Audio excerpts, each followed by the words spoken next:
आज देखील दुसरी घटना या ठिकाणी घडलेली आहे. वाशी तालुक्यातील सोलापूर धुळे महामार्गावर असणाऱ्या एका पारडी फाट्यावरील एका पंक्चरच्या दुकानात आग लागून पूर्ण दुकान आगीत जळून भस्मसात झालेलं आहे. ही आग कशामुळे लागली हे कारण अद्याप समोर आलेलं नसल्याने या ठिकाणी दुकानदार देखील आपल्यासोबत आहे. दुकानातील लाखोंचा माल जळून गेलेला आहे. हातावर पोट असणारं हे एक छोटंसं दुकान या ठिकाणी रस्त्याच्या कडेला सुरू होतं, परंतु एक आग लागली कशाने याचं कारण अद्यापही समोर आलेलं नाही. याबाबत आपल्यासोबत बोलण्यासाठी दुकानाचे चालक आहेत. त्यांचं काय म्हणणं आहे जाणून घेऊया. नाव सांगा. नाव सांगा तुमचं. माझं नाव दीपक शिवाजी जाधव. हे पारडी फाटा. कधी लागली आगी? रात्री 10:30 वाजता मी दुकान बंद करून गेलो. नंतर 11च्या आसपास आग लागली आणि मला माहिती झाल्यानंतर मी आलो. त्याच्यानंतर सर्व दुकान जळून खाक झालं.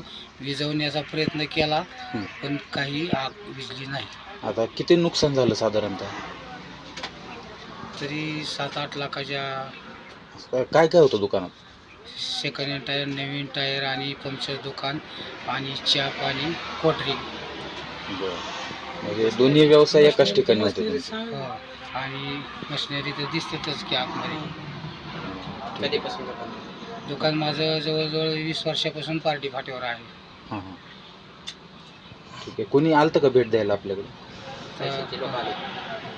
ते तहसीलचे लोक आलेत आता पंचनाम्यासाठी यायला. तहसीलचे साहेब लोक आलेत पंचनाम्यासाठी. तहसीलदाराशी संपर्क केला असता. या ठिकाणी बघू शकतो पूर्ण दुकान आणि दुकानातील साहित्य जळून खाक झालेलं आहे. त्याचबरोबर एक छोटंसं त्यांचं कोल्ड्रिंकचा व्यवसाय देखील होता, त्यासुद्धा बाटल्या या ठिकाणी जळलेल्या आपण बघू शकतो. आगीची भीषणता इतकी होती की अक्षरशः JCBने हे दुकान बाजूला काढण्यात आलेलं आहे.